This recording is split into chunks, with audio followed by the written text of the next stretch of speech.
Welcome to Cybersecurity Awareness TV, episode number 476, recorded May 23rd, 2025. Join me, Professor Mac Jackson Jr., as we navigate through the digital landscape. Gear up for a thrilling ride through the cybersecurity tips and news to gain expert knowledge and become cyber champions, folks. Remember, punch and hit that subscribe button on this YouTube video and share this information with your friends and family. You can find out more information about my company by going to MacJacksonJr.com. Folks, in today's episode, we're going to talk about deepfake sextortion online scammers. Folks, this has become very, very prevalent in our news and in our society today. Again, I want to welcome everyone for joining us here at Cybersecurity Awareness TV, where we take a look at the world of cyber crimes and threats that can affect all of us individually, as well as our businesses. This week, we're going to dive into one of the most incendiary and horrific and rapid growing threats in a digital age. And this is deepfake sextortion and online scammers. Folks, deepfake sextortion is a rapid growing online scam that combines the danger of artificial intelligence with virtual and on-site sometimes vulnerabilities through internet users. Folks, before it was done through individuals from foreign countries or gangs or boiler rooms that would call individuals to try to extort money, but now the hackers are using AI as one of their primary tools for this. AI-generated deepfake videos and images are created by representing individuals engaging in explicit acts. These manipulated media is used for blackmailing victims, threaten to release the content to their friends and family unless the victim pays ransom. The process often starts by the scammers offering personal information about the victim through social media or tricking them into sharing sensitive data. Using this type of data, fraudsters create a deep fake that appears to look like the victim, but it's not really them at all. Hence, makes the victim feel that they are being extorted. They then demand payment, typically cryptocurrency and Bitcoin, in order to make the information go away. But folks, it doesn't happen that way. Once you pay, you're in game for play. Here's a story we want to share with you coming to us from CBS Morning News. Mother and a former TV meteorologist say that she's been battling online scammers for months now. Bree Smith is her name. She says her image was doctored to create explicit pictures and videos, and then they were used to try to extort money from others. The FBI says sextortion scams, that's what they're called, have been targeted tens of thousands of Americans in just the past year. First on CBS Morning, Smith sat down with Nicole Valdez to tell how she is fighting back. Strongest winds expected to be in downtown within the next 10 minutes. For nearly a decade, Bree Smith was a familiar face in Nashville. I cry myself to sleep most nights. Mostly because I don't want my kids to see me. But in January, she stopped appearing on the local CBS station, a decision she made after months of fighting against deepfakes, simulated online images or videos that can seem realistic.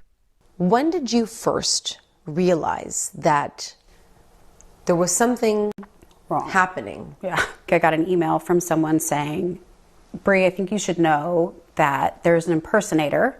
The deepfakes quickly multiplied, offering private dinners, even intimate acts, in exchange for hundreds of dollars, and targeted anyone who might recognize her.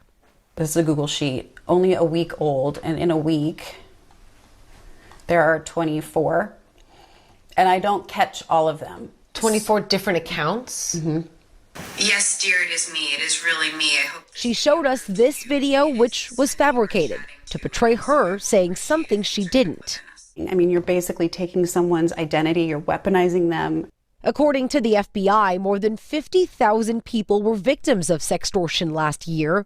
The most common target, teenage boys. These offenders, their whole game is to make money. Haley Elizondo tracks sextortion crimes at the National Center for Missing and Exploited Children. I'm not surprised that we are seeing adults also become the target of financial sextortion. Frankly, they're going to reach out to those whom can pay them. Let's go, Jake! Smith has found a new cause to champion, I don't know whose body my face was placed on. using her voice to advocate for laws that would make sharing AI-doctored images without consent illegal.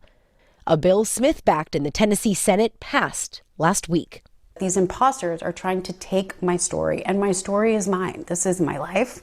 I'm 43 years old, and I have worked hard, and I have loved well, and I'm not going to just roll over and take this.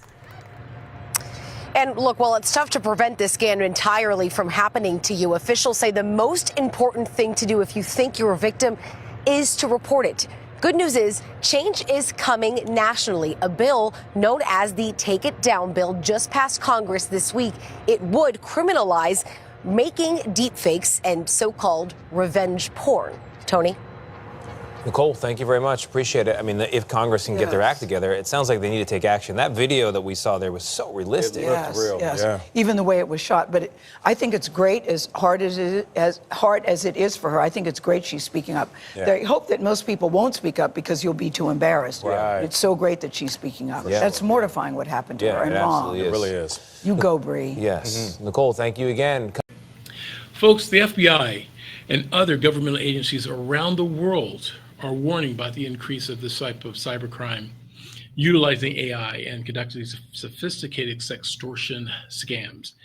Using AI to create these types of videos, characters are able to craft all kinds of sophisticated messages that can make recipients think that it's actually them and they're not.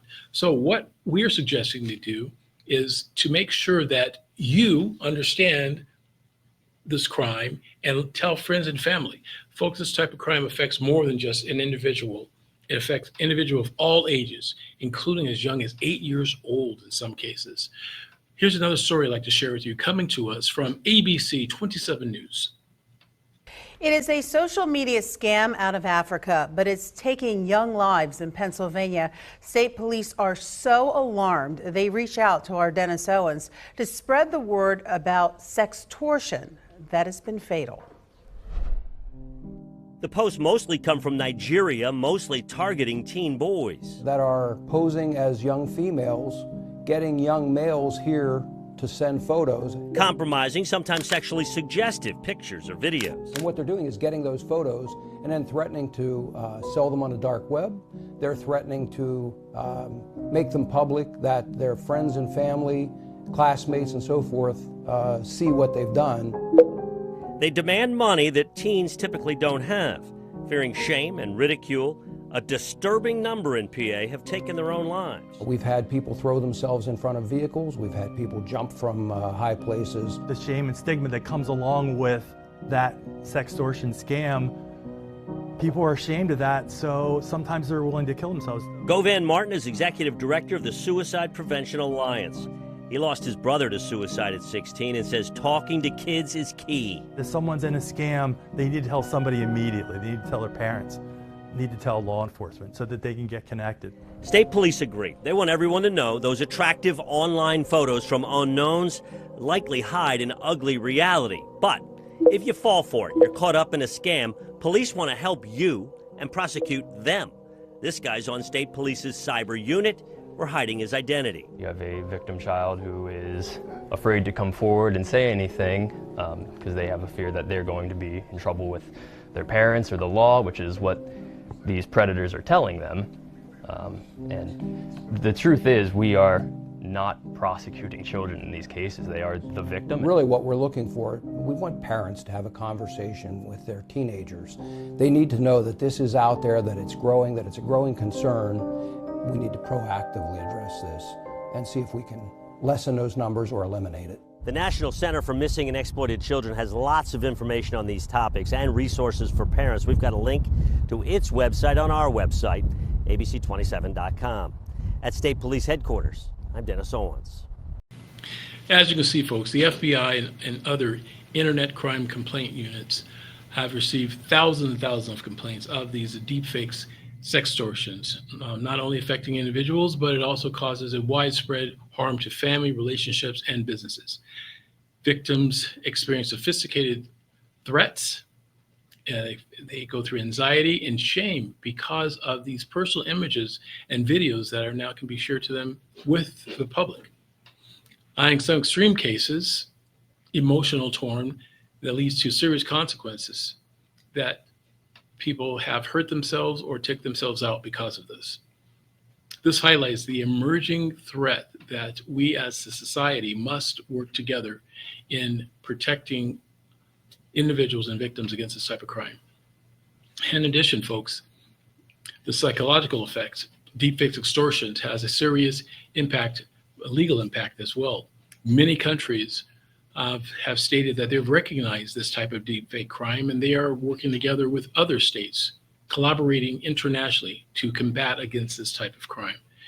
It's been reported that the majority of these videos and deepfakes are coming out of Nigeria, but however, there's other states too, so from the Philippines and other countries as well have been affected by this. And law enforcement organizations around the world are working together to hunt down, find these extortionists and prosecuting them. Folks, like to share another video with you coming to us from WGAL News 8. Ed Bornasian got the email last week. It does feel invasive when somebody starts saying they know everything about your personal life. The sender knew Ed's full name, his address, and even sent a picture of a home very close to his. They had the right property address. The picture they had was one of my close neighbors' houses. They made a comment that, like, nice house, by the way. Street pictures of homes like this can easily be lifted from Google Maps along with your name and address. The email goes on to claim that the sender has placed Pegasus spyware on the victim's computer and captured them on camera watching adult videos. It also claims the Pegasus spyware has given the hacker complete access to Ed's computer, including email contacts and social media accounts. They had, we're going to expose some illicit things they had on there if I didn't pay them $1,950. So very conveniently, the scammer also included a QR code in the email to make the payment through Bitcoin, a scammer's preferred method of getting money. It also tells the victim that they have one day to sort it out and not to share the email with anyone else, or your garbage will instantly start getting sent to your contacts. Well, Ed did share the message with News 8 on your side, and nothing has happened to him. I wanted to share it because I think we've got to protect the public, and I think your segment on the news shows do help people. You know, they see it, they're aware of it when it comes, they'll recognize it. Brian Roach on your side, WGAL News 8. So folks, as we talked about in this episode of this type of crime of sextortion, it can affect a whole spectrum of individuals, from the young to everyday people and the elderly. It comes in various forms. Hackers are always looking for ways to exploit individuals. As we've seen in these previous videos, folks, the techniques that they're using deep fakes and other methods to extort and collect information about individuals. An example of how this happens, I can share with you. There was a victim that stated that he received an email from a female that he thought that he met on an online service. And it turns out that the individual he thought that was attracted to him sent him videos that were sexually explicit. And then in return, she wanted to see videos of him as well in a sexual positions, however, or whatever that is. So then in turn, he sends back pictures of himself to her that are nude. Once he did this, then the person on the other side unveiled the mask, and it turns out they were the same sex, and they said that they were going to send out this information to all of his church members, friends and family, let him know that what he's into unless he pays $10,000. Folks, the person that they were sending this victim this information to was a 14-year-old boy. He did not want to tell his parents about what happened and the information that he was asked to produce or to pay. So one night he took his father's gun and took himself out. This is a type of information, folks, that we need to share and talk to our neighbors, friends, and family about, and work with law enforcement. Folks, if you know of anyone who is involved in this type of exploit, talk to them, comfort them, let them know that there are thousands upon thousands of people around the world that will help you and help bring these criminals to justice. Report any information you see like this to your local police and to the federal government, the FBI especially, and the Secret Service. There are nonprofit organizations that you can get involved with as well, and keep in touch with my company, Vanderson Cyber Group, and MacJacksonJR.com. We are also working with a nonprofit organizations to help educate parents regarding sextortion and sextortion crimes and things that parents can do to protect their children from this type of exploits.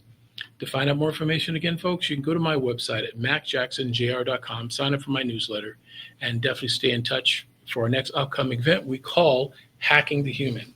As we've stated before, folks, these type of crimes are done by psychological manipulation of the human element.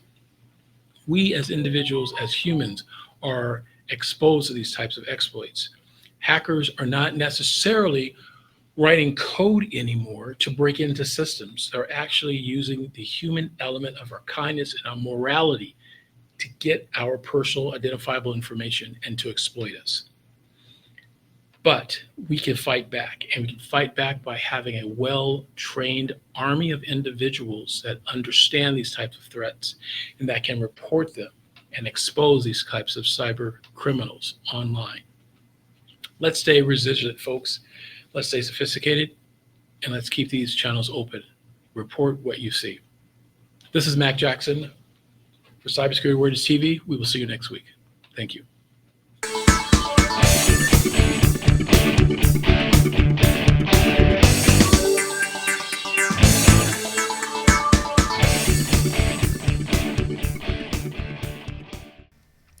Hello, folks. This is Mac Jackson Jr. from Vanderson Cyber Group. The problem with businesses today is that they are affected by cyber attacks from around the world, but companies are not sure of what to do. Normally, they are reactive instead of proactive. But folks, cyber attacks can affect your bottom line, and it will affect you financially, legally, and your business reputation. Here at Vanderson Cyber Group, we can help you develop a policy by training your employees on what to do if they are involved in a cyber attack and how to mitigate it and fight against it. Folks, we call it here #StayCyberWoke. And that's Vanderson Cyber Group here in Las Vegas and around the world. You can reach me, folks, at VandersonCyberGroup.com or my website, MacJacksonJr.com as well. Here locally, 702-868-0808. Give us a call today, folks. We must fight back.